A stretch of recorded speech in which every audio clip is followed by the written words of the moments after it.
I don't care if there is no All-Star game. I really don't. That's how embarrassing it is. It really, really is. Sunday's All-Star game produced a record score and another forgettable blowout as the players did not learn, evidently, from last year's fiasco in Salt Lake City. The Eastern Conference blew out the West 211 to 186. Ladies and gentlemen, that's 397 points in case you couldn't count. The East was the first team in All-Star game history to score at least 200 points. First of all, no defense whatsoever. No pride, no competitive fervor, nothing.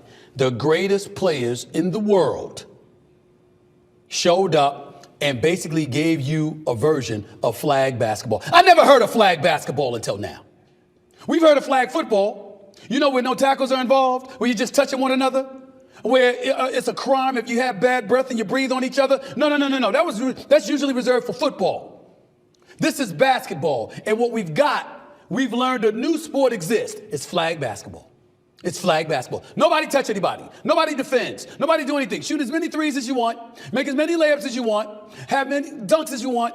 I get it. I understand that you don't want to put yourself in a position, ladies and gentlemen, where you are risking injury. I get that to some degree. I truly, truly do. And nobody is expecting, nor should they expect, the players to play as if it's a playoff game or the players to play as if it's even a regular season game. But here's my thing. Why do I see you playing harder in Summer League when you're working out at UCLA or Loyola Marymount or some other place in New York City? Why do I see you working out harder during those games in the summertime than you are for All-Star Weekend? I remember a few years back when the fourth quarter was competitive and we were raving about them going at one another because it dictated home court advantage for the winner come NBA Finals when it was East versus West. I remember that. But it's gotten to a point now where it's utterly ridiculous. And this is where the Europeans are going to take over, ladies and gentlemen. Let me give you this warning in advance. Because you see, you couldn't pull this off if you showed up in France, if you showed up in Slovenia, Czechoslovakia, or Croatia, or someplace like that. They ain't having it. The pride, the patriotism, making sure that you give folks their money's worth. That's what matters. You see how crazy they are over soccer? People got to worry about their lives if they don't give effort.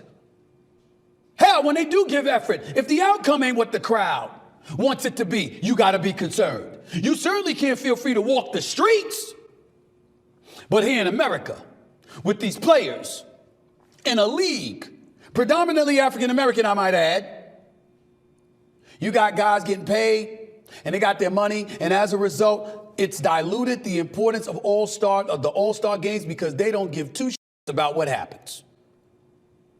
You can't even compete. You can't even face up against somebody and try to defend against them. No, we can't do something like that. It's embarrassing. You can tell it in the face of Commissioner Adam Silver. You could tell it in the face of NBA personnel, some coaches, even some of the players. You heard them after the game, the way that they were talking. LeBron, Steph Curry, Damian Lillard, all speculated as to whether or not something could be done about it because they know it's a problem. They know it's a problem. It's really embarrassing. They are so lucky. Former Commissioner David Stern has passed away. God rest his soul. Oh, are they lucky? Because I'm telling you, he'd come up with something just to agitate the players and make them compete in a fashion that shows deference and respect to the viewing and paying public. I don't care if they do away with the game. I don't care if there is no All-Star game. I really don't. That's how embarrassing it is. It really, really is. Let's just be honest. The game was trash. And the reason why it was trash is because it's not competitive. The NBA All-Star games used to be competitive, but not anymore. I'm not saying it used to be on the same level as a final, but it used to be competitive. They really have to sit down and think about how can you make this game more competitive. We have a nationwide slam dunk contest throughout the states of Chicago, New York, LA, and every place in between. And we have a nationwide contest. And ultimately, we come to a conclusion of the top 10 slam dunkers out there. Give them an all expenses paid trip to the NBA All-Star Weekend. You take the top prize is $1 million. The consolation prize is $500,000. Third place is $100,000. Now, we know we live in a society where people get themselves in trouble for a hell of a lot less. Imagine what that kind of money is going to do for a lot of people, okay? You're talking about big bucks, top 3 prizes for the NBA Slam Dunk Champion. And the players can participate, the NBA All-Stars, by the top 10 stars in terms of votes received, literally sponsoring who they believe will win the slam dunk contest. That will be their involvement, but you're not asking them to dunk. You're asking others who aren't good enough, talented enough, focused enough, disciplined enough, or whatever it is, to participate in the slam dunk contest. You take the creme de la creme. It could be the top 5, it could be the top 10, but you bring them to All-Star Weekend with that first, second, and third place prize, with an NBA player picking one to sponsor on their behalf, saying, I believe this person is going to do it. LeBron, I got this guy. Steph, I got this guy. Giannis, I got this guy, etc. And you let them engage in the slam dunk contest, because if you got a G Leaguer that's a back-to-back champion in Mac McClung, you certainly can justify going throughout the streets of America, sponsored and endorsed by the NBA, by people like yourself and me, to bring the top dunkers to All-Star Weekend. What are your thoughts? And if you saw the G League dunk contest with I think it's Sharrell Soup's son, wow, won, I believe it was. Like, his dunks was incredible. Yeah. So for me, that's a hell of an idea, first of all. Thank you. But why do we have to get to the point where the NBA contest, dunk contest, can't be NBA guys? Because they don't want it. Like, you know what I mean?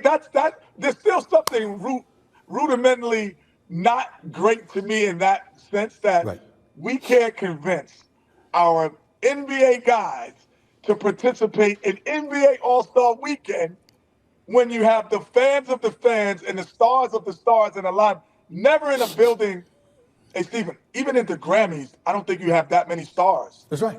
As you have at NBA All-Star Weekend from football, basketball, everywhere, baseball, music. Like, you don't have that anywhere else except for the Super Bowl. That's the only place that's comparison. And you cannot get the best players, who are supposedly the best athletes in the world, to do the best. It's an indictment. I love your idea as a separate entity. Right. I would still want to see the best. I want to see Ant-Man. I want to see him in a dunk But I've contest. given up, Kenny. What I'm saying is I've given up on them wanting to participate. I'm saying them wanting to participate. Well, come on, Kenny. See, that's where me and you, come on, man. Ant-Man is listening, and he's going to come into the dunk I think he contest. I think he might, but who's going to show up against him, Kenny? That's the problem. But even if Jaylen Brown was your 4th best dunker, you still have names that are so recognizable that everyone's going to tune in. I believe your idea, I would like to have that on All-Star Friday night. Okay. But we don't need All-Star Friday night being better than All-Star Saturday night. That's the problem. That's the problem. Then we'll move it over. But I'd like to see that on All-Star Friday night, for sure. I'd like to see all of those guys, because they're professional dunkers now. That's right. That's all they do. That's all they do. And all of them, we had a show called Dunk Kings. All of those guys, it was great. They are unbelievable. They try things that no one else would ever even try as an NBA player. However, I want to see the best in the world be the best in the world. You tell me you're the best NBA player, let me see if you're the best dunker. I totally agree with you. I want to see that too. I totally agree with you if they want to participate. The problem is they don't. So we got to find a resolution to say the hell with you. Since you don't want to give the fans what they want to see, we're going to bring you some people who are going to give the fans what they want to see. That's agreeable. We're agreeing, but I'm just hopeful still. I mean, do we really want to see this? The winner gets $1 million, second place, 500,000, third place, 100,000. And then we're just gonna bring up some random people from the crowd to join the contest. Do we really want to see this? I actually respect Stephen A. Smith for throwing out some random ideas out there and talking to the people behind the scenes, because he's actually trying at least. But at the end of the day, I think we have people in the NBA who actually have the ability to actually participate in the dunk contest, and I'm not sure the audience can be able to perform, to be honest. I mean, Jaylen Brown, he was okay. I mean, he's a power dunker, but he was okay.